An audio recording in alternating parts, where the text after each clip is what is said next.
Dumutewera kweseko Datiza kumusimbira Dotondera kundifira Pamchinjiko we Calvary Jesu wanditungamira Mrendora sengula zese Arishamwari yeidi Dinotondera Calvary Dofarira mtemo wake Doda anditungamire Rudo rwake rwakanaka Rwayereswa pa Calvary Jesu anditungamira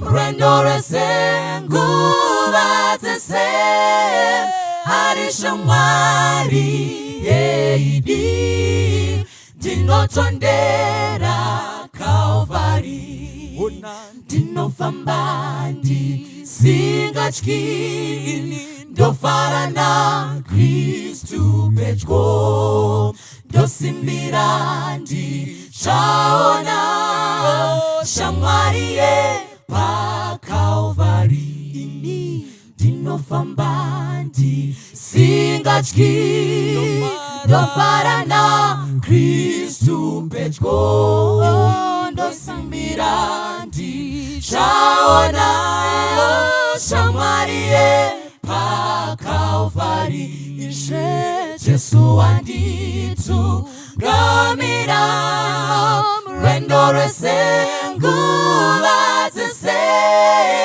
Arishamwari yeidi Dinotondera Calvary Jesu anditungamira Mrendore sengula zese Arishamwari yeidi Dinotondera Calvary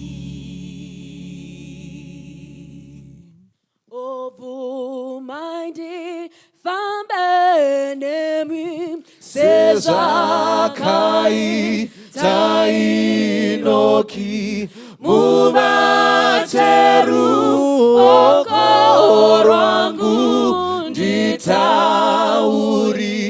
ranenemi Kananzira yoshaikwa Divumeidi fambenemi Handingambo fambideka duturiri kuvuvuta mirauya kateiwa wawengiwa nondieza eseaya matambuzo tenzivumaindi fambenemi Kutimandi pazororo Zepasisi doanando Dozofamba nekushinga Dotakura muchinjiko Nakarandi Onezioni tenzi vumaindi fambenemi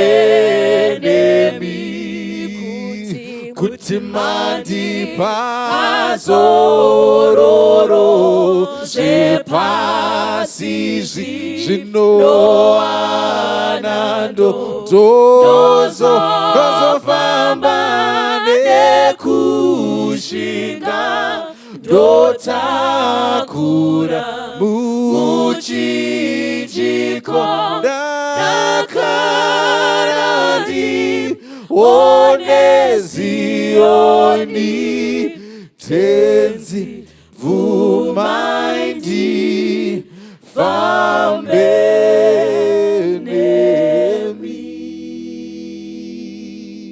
ndakukwazai vana vaMwari muzita raJesu. Ndoda kuchingamidzai mose panguva ino yemuramato. Kana paine chinhu chinondifadza pana Mwari akatsika anotiwanirawo nguva yekuti taure naye yakateerera.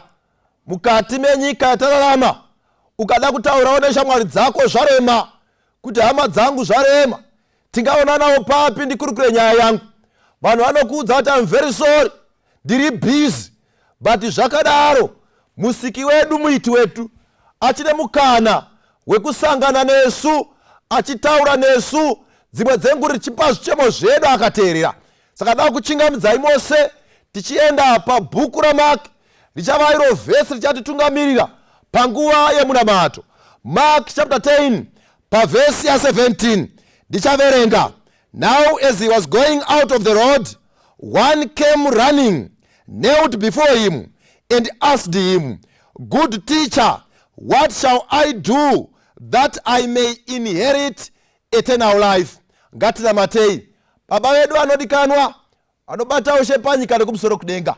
Takutendai nemhaka kuti mukati meupenyu hwedu muchiri kutaura kubudikidza nemunamato.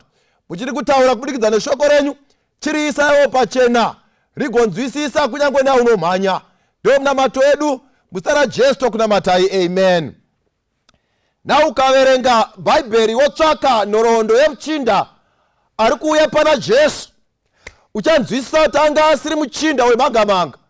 Ukamutsvaka Luke chapter 18 verse 18, akanyorwa akanzi a rich young ruler. Combination iyi aiwanzowanikwa mukati meupenyu, kusangana nemunhu akapfuma ari wechidiki uye aine simba. Mukomana uyu akanga ari mukomana ane mapossessions ake, akanga ari mukomana ane tunhu twake. But paari kuenda pana Jesu, ari kuenda nemubvunzo usina kujairika. Ari kuti, mudzidzisi wakanaka, ndingaitei kuti ndive neupenyu usingaperi? No matter the possessions dzaanga ainadzo, no matter the power raaipossessa mukati meupenyu hwake, aifila kuti ndichiri kumisa something mukati menhoroondo yeupenyu hwangu. Aifila kuti pane zvinhu zvandisati ndaachivha munhoroondo yekurarama kweupenyu hwangu. Vanotsanangura Bhaibheri vanoti mukomana uyu akaona Jesu achimhanyirwa nevana. Mukomana uyu akaona Jesu achimhanyirwa nevanorwara achipora. Mukomana uyu akaona joy yaiwanikwa nevana kana vava pana Jesu. Mukomana uyu akaona joy yaiwanikwa nevairwara kana vasvika pana Jesu vakaponeswa. Mukomana uyu akatarisa, aiona vatadzi vachienda pana Jesu, aivatarisa, ona joy yaiwanikwa nevatadzi kana vachinge vaenda pana Jesu. Zvikanzi pazvakadaro wakatarisawo Jesu akamuda, akaona aine need yekuponeswa. Ndoda kutenda Mwari, kunyange pfuma yake nezvimwe hazvina kumutadzisa kuona weakness yemukati meupenyu hwake. Saka anosvika opfugama pana Jesu, oti mudzidzisi wakanaka, ndingaitei kuti ndive neupenyu husingaperi? Ndo pane nyaya yangu pamubvunzo wemukomana. Ndava vanodzidza Bhaibheri vanoti vakatarisa mubvunzo wemukomana uyu, vanoti it was a question yanga iri sugar coated with the intentions of getting a favorable answer. Mukomana ari kuenda nemubvunzo wada kuti awane anza inotapira. Saka ari kusvika achiti good teacher. Saka statement rekuti good teacher rinokommunicate my intentions anga aine mukomana uyu pana Jesu. Ndo number 1 dambudziko riripo. Number 2, mukomana uyu kana wakamutarisa mubvunzo wake, anoita sekuti ada kupfimba Jesu namanzwi. Saka kuti anosvika obva atiko a good teacher, pane ka sweet talk karipo. Ari kuita sekuti ada kubribe master nemanzwi anotapira. But Mwari haatarisi vocabulary. It is not vocabulary that matters before God, but chinokosha pana Mwari watinotenda kwaari is the heart. Ukaiverenga Jesu achitsanangura kuna Matthew chapter 15 pavhesi 8 anotiko, these people drew near to me with their mouth and honor me with their lips, but their heart is far from me. Jesu haateereri mashoko, Jesu anoteerera zviri mumwoyo. ngaindikuudzei panguva dzinodzemunamato patinoenda pamberi paMwari, Jesu haateereri sweet talk inobuda mumuromo mavanhu. NdiJesu anoverenga mwoyo. Saka pamunoenda muchiti Mwari ndiregererewo nekutadza kwangu, pamunopfugama pamberi pake muchiti Mwari wokudenga ndiri mutadzi, Jesu haatarisi mashoko otapirirwa nemashoko, because he is not a God of vocabulary.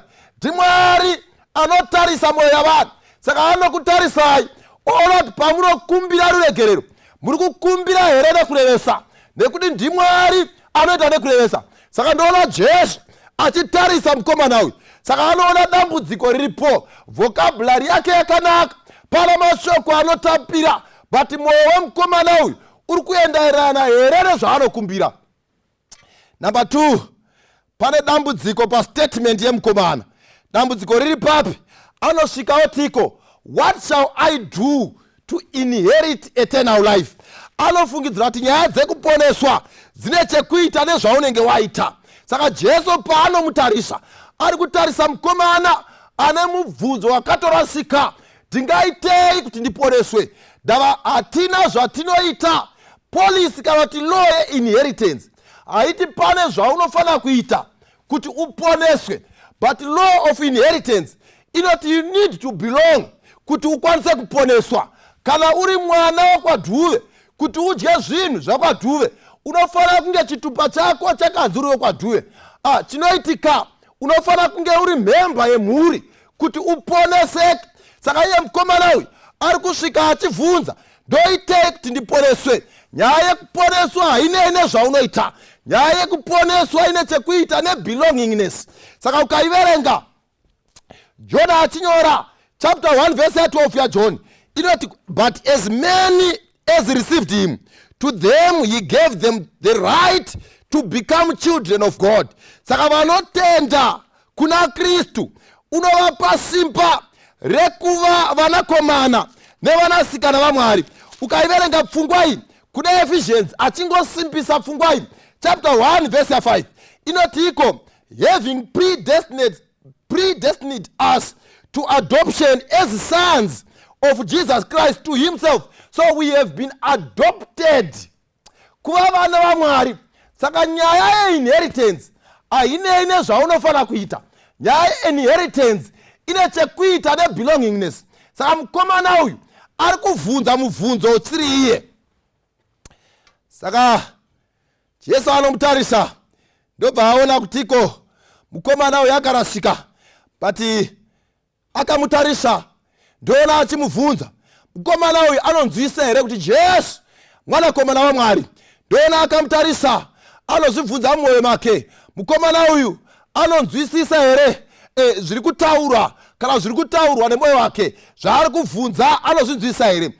Jesu pakuresponda anomurifeya to the second table of the law. Ndava ukatarisa mutemo wanga uine tablet yekutanga inotsanangura ukama hwemunhu naMwari. So the first 4 laws dzinotsanangura ukama huripo pakati pemunhu naMwari, but the last 6 hunotsanangura relationship iri pakati pemunhu nemunhu. Saka Jesu akupindura mukomana uyu anomurifeya kumurayiro une chekuita nemunhu nemunhu. Zvikanzi kudii naJesu? You know the commandments. Do not commit adultery, do not murder, do not steal, do not be false witness, do not defraud, honor your father and your mother. Saka ndo response yaJesu. Mukomana ari kutsvaka upenyu husingaperi, but Jesu anomurifeya kuma commandments.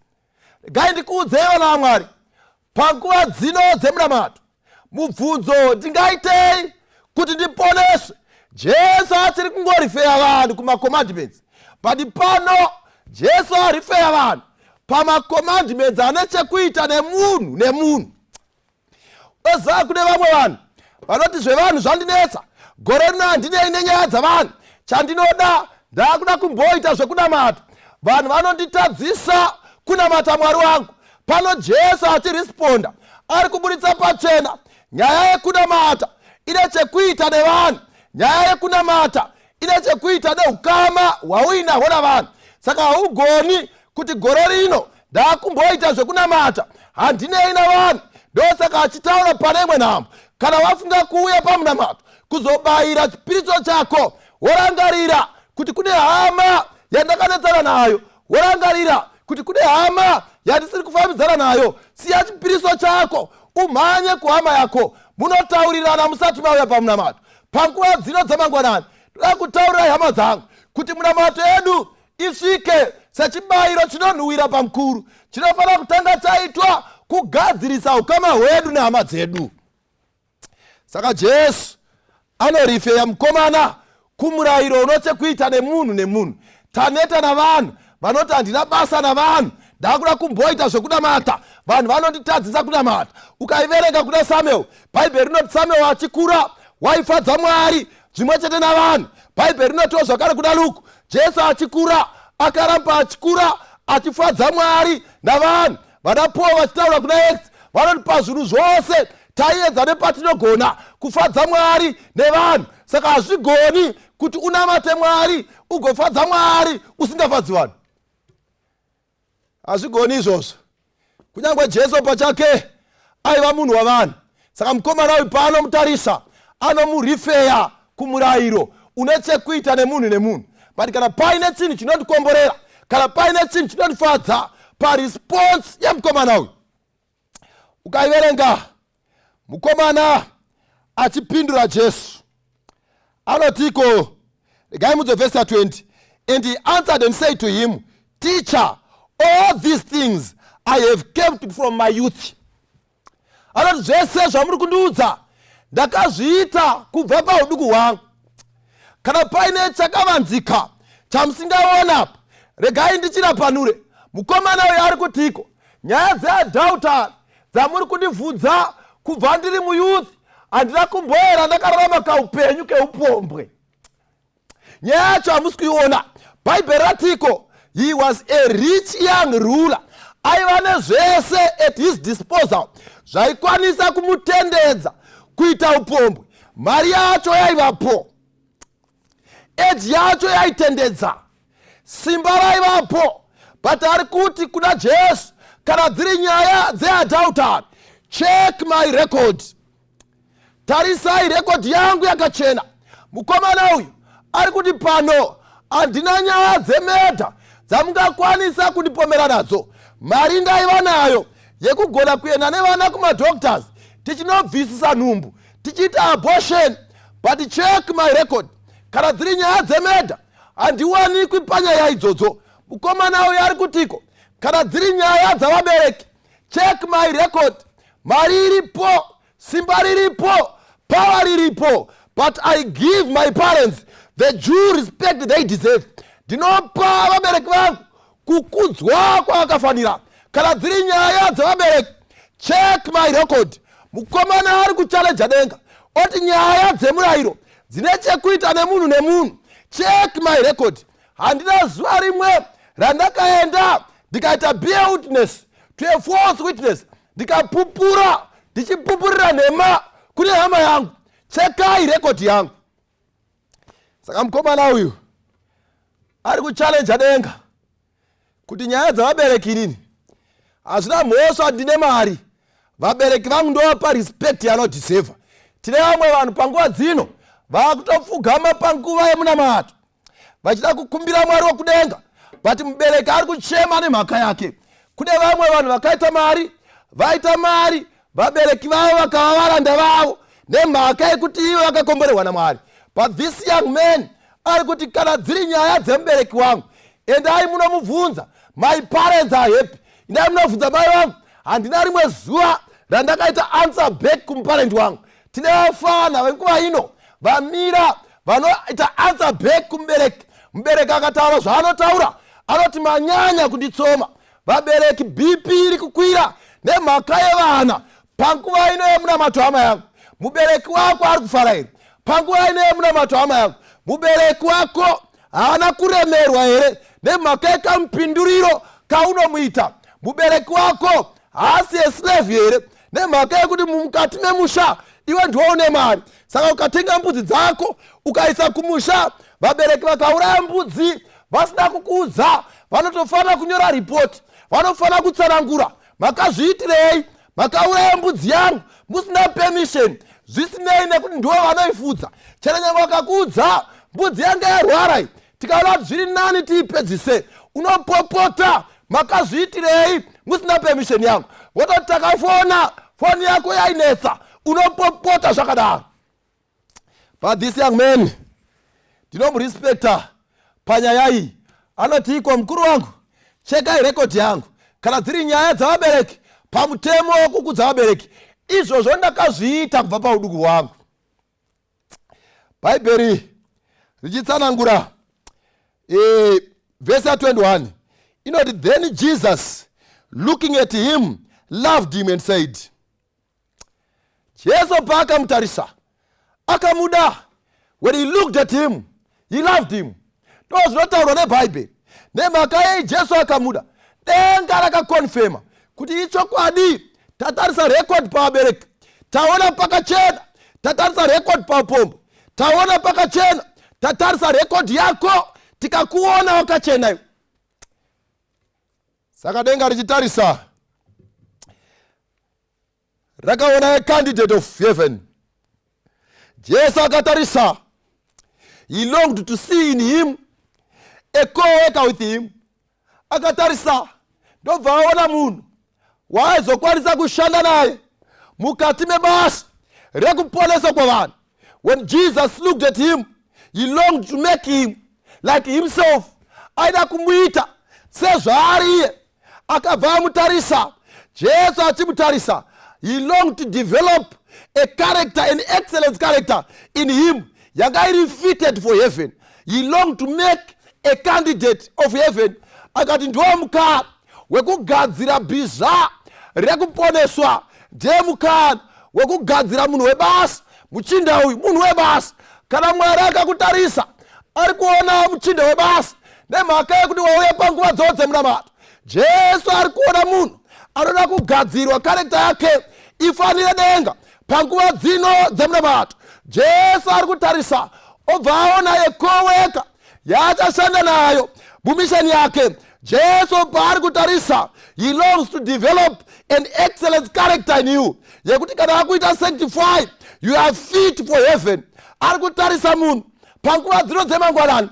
Jesu ari kuona bhiza rinoshandika naro rekuti kapinda naro mubasa tinokohwa vanhu vazhinji vouya kuna Kristu. Jesu ari kuona character inongoda yepanobit kuti ipinde mubasa. Jesu ari kuona a candidate of heaven.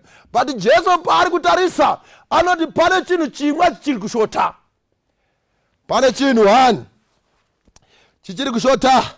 Saka mukomana ndinoona achimira achiteerera kuti chii chiri kushota pandiri. Taurai henyu nyaya yenyu. Saka Jesus says you still lack one thing. Toda kuudzai vana vaMwari panguva dzino dzemunamato pane chinhu hani chichiri chikushota. Ene chinhu ichocho chakakosha. It's a vital principle for someone to be saved. Pane chinhu hani chakakosha chichiri kushota. Saka verse 21. Then Jesus looking at him, he loved him and said to him, one thing you lack, go away, sell whatever you have and give to the poor. Jesu ari kuti chiri kushota pauri rudo. Murayiro wakachengeta hako takazviona, but rudo ndo ruri kushota. Saka mukomana uyu ari kupuwa choice yekusarudza. Ari kunzi choose this day kuti ndiani Mwari wada kunamata. Oda kusevha here Mwari uyu kana oda kuti urambire pazvinhu zvako. Ndazviona vabereki unokudza zvimwe zvose unoita, but rudo hama yangu nehama, rudo nehama ndo pasina. Nyambisirwa murayiro rudo. Saka unogona kufungidzira kuti uri kuita zvese, yet it's a deception. Rudo harupo pakati pako. Saka Jesu ari kumurifeya kurudo. Zvikanzi ndanotengesa zvese zvauinazvo ugonditevera. Jesus was yearning for his conversion. Saka panapa ari kumuratidza yatingatiyo the plague spot. Ari kumuratidza yatingatiyo the black spot in his character. Pa character yako pane chinhu chiri kushota hama yangu. Chindini ndo chakakubata. Une mweya wekuunganidza. Ona kuti zvinhu zvose zve zvako. Ndo saka nyange pamunamato. Panguva dzose munamato. Patakutopinda padziri. Inyaya dzako dzekuti murume wangu, Mwari vana vangu, Mwari business rangu, dambudziko rako, une mweya wekuunganidza. Ona kuti zvinhu zvose zve zvako. Ndo zvatiri kuona zvashota pauri. Chiri kushota pauri is that spirit of sharing. Chiri kushota pauri is the spirit of equality. Haudiwa kuti mungofananawo navanhu. Chiri kushota pauri iwewe haugoni kupa vanhu. Une mweya, une demoni repossession. Ona kuti zvinhu zvose zve zvako. Saka Jesu ari kutiko, idi ya candidate of heaven. But nyaya yako ine chekuita nekugara navanhu. Interview yokuinda kudenga resolves around how you relate with your relatives. Interview yokuinda kudenga iri kuita resolve around how you relate with your neighbors. And the way you relate with your neighbors will be the passport for you to enter heaven. Saka mukomana paakanzwa ma-conditions aya, he was very sorry that such conditions do exist. He desired eternal life, but he was not willing to make the sacrifice. Tine vanhu vari munyika muno vanoda kuponeswa, but they are not willing to let go. Avadi nezvinhu zvavo, avagoni kusheya rudo vanetsa. Rudo ndo rwanetsa panyika ino. Vanhu vachinamata rudo rwavanhu ruri kutonhora. Saka Jesu ari kuti dambudziko rako hama yangu, rudo zvimwe zvese zviri right, but nyaya yerudo ndo yashota mwoyo mako. Tine varombo nhasi vari kuparara, asi vanhu vane zvinhu, asi vanhu havagoni kupa varombo. Tine nherera nhasi dziri kuparara, vanhu vane zvinhu, vakachengeta zvinhu, asi havagoni kupa vari kushaya. Jesu akutsanangura pano, anoti nyaya yekuponeswa ine chekuita nekampiro kaungaita. Ndosaka uchiona ukaverenga Matthew chapter 25 inobudisa nyaya. Jesu akuuya achati makandiona mune nzara, mukandipa chekudya. Makandiona ndisina zvekufuga, mukandipa zvekufuga. Makandiona ndiri mutorongo, ndobva mandishanyira. Nyaya yekuponeswa ine chekuita nekupa. Ndosaka John chapter 3 verse 16, iye Mwari paakada wakapa. Hatigoni kuponeswa kana tiri vanhu vasingapi. Saka Jesu ari kudzidzisa mukomana kuti nyaya yekuponeswa it resolves around giving. Mukomana uyu akaona nyaya iyi yakaoma, saka namamwe manzwi Jesu akada kumubuditsira pachena kuti his riches were actually the idol yaainamata mukati meupenyu hwake. Kune vanhu vakutonamatwa munguva inotorarama nemhaka yepfuma yavo, pandau yakuzokuudzai kuti zvinhu zvenyu zvamuinazvo zvamunonyima vanhu, izvozvo ndo zvimwari zvenyu, zvichakutadzisai kuwana upenyu usingaperi. Panguva ino yamangwanani wadiwa mboadoptawo principle yekupa, nekuti Jesu ada akapa. Saka muchinda uyu, he loved the gifts of God more than he loved the giver. Ndava zvinhu zvakanga ainazvo akanga azvipiwa naMwari, saka ari kuda zvinhu zvemupi, but haadi mupi wacho. Mukana wasvika wekuponeswa, but ari kusarudza zvinhu zvake achiramba muridzi wezvinhu. Akaona sekuti to surrender earthly possession yanga iri sin in exchange of heavenly treasure yanga iri unseen was a risk. Kwaari it was a big risk. Akazvitarisa akati handizvikwanisi. Ndoda kuudzai vana vaMwari, nhasi tanamata nevanhu vanoita sevari serious. Nherera dzirimo mukati mechechi, hadzina anopa fidzi ndechikoro, ivo vane pfuma inopfachukira, vanoenda kumaholiday anodhura, asi nherera dzisina chekuita nadzo, dzisingakwanisi kana kuenda kuchikoro. Jesu ari kungoti principle yakapusa yekuponeswa haisi yekurara mumakomo muchiita ma all night. Principle yakapusa yekuponeswa haisi yekurarama komo muchimpa. Principle ndeyekupa. Dzidzai kupa zvamuinazvo. Kana mukadaro muchaponeswa. Panguva dzino dzemanheru dzemangwanani tiri kusangana nemukomana ari kutorasikirwa nedenga. Ndava mukomana yakabva aenda nhoroondo yake ikaperera ipapo. Hatizivi zvakazovei. Akabva aenda zvachose. Chanetsa chii? Arwadziwa kuti ape. Waine yamangwanani. Ndine chandinacho ini Mwari. Ndibatsirei ndinzwisise principle iyi. Nokuti ndo zvinoponeswa. You are saying this morning, I still lack something.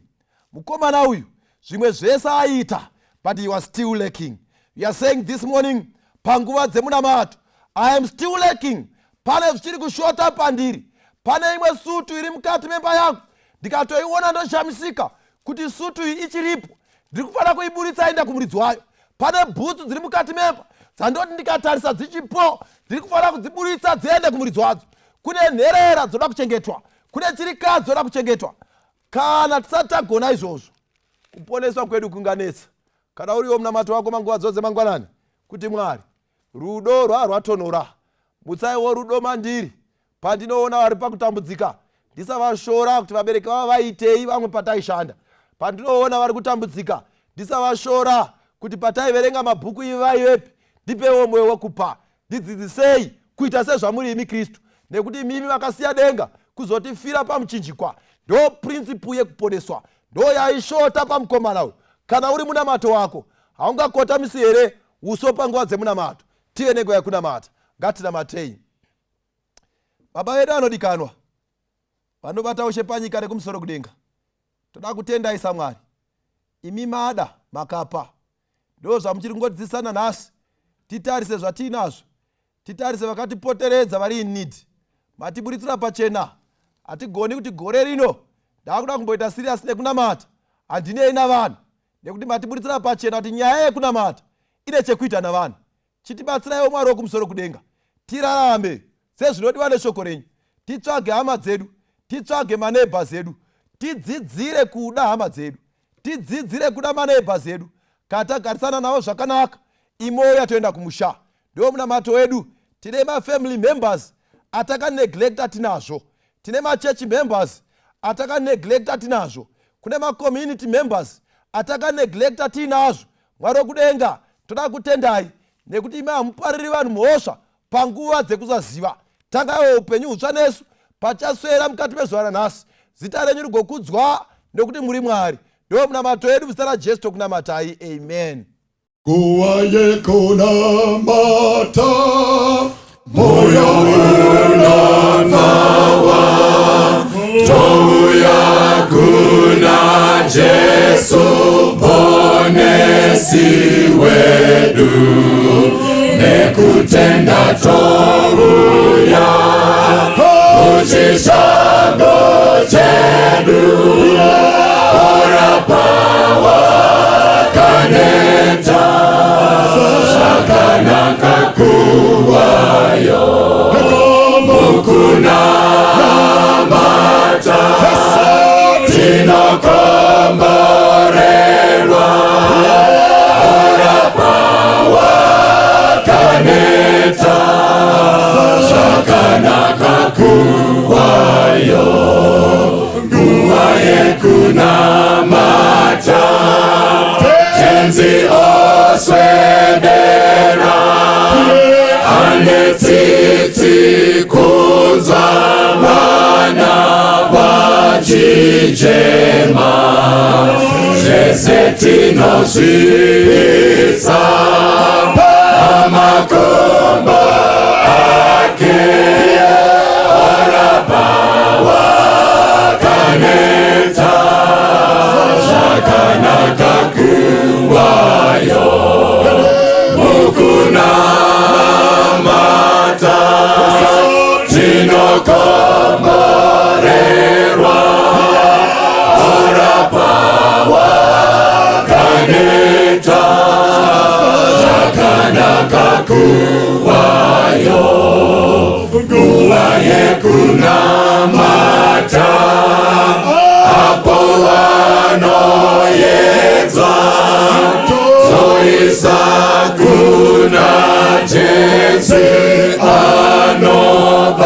batsira nemoyo wekuzira obvisa chinetso orapawa kaneta zvakanaka kuvayo mukunamata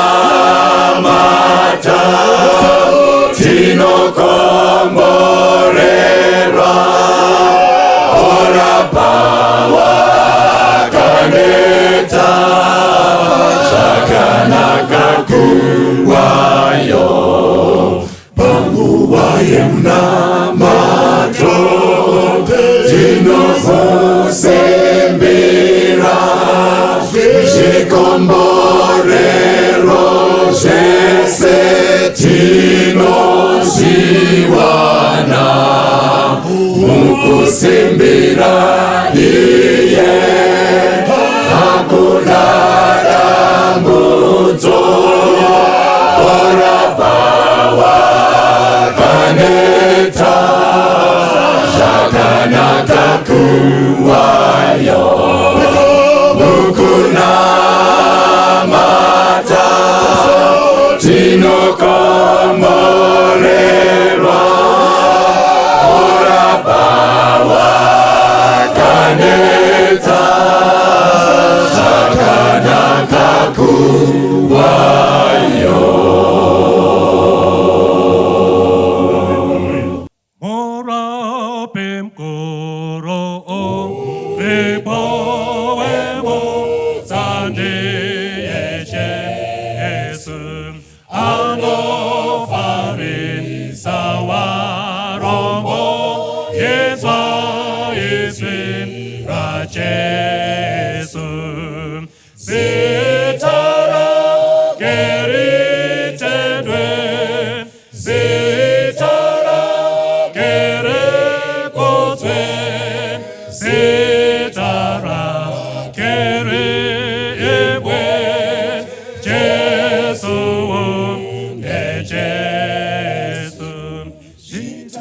Baba wedu wari kudenga, tinokutendai muzita raJesu. Imi makasika vanhu vose nemufananidzo wenyu unovanzwisisa nekuvaziva. Tiri kuuya pamberi penyu nevarwere. Tinokumbira imi murapi mukuru, munzwi weminamato, vanhu verwere vari kurwara vachigomera, vamwe vari kuzvipatara, vamwe mudzimba. Vose ava vanhu venyu vamakasika. Tinokumbira imi Mwari kuridza nesimba romweya mutsvene, muvabatsire, muvasumudze panhoo, varapwe kana vapora, vagotenda kuzita renyu. Zita renyu ngarikudzwe neavo vamunenge marapa, vagoparidza kuti kudenga kuna Mwari anosumudza panhoo. Maita enyu Mwari wokudenga, rambai muine varwere venyu, musavatendera kubvutirwa upenyu naSatani vasiri mumaoko enyu. Amen.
Tichafara kuta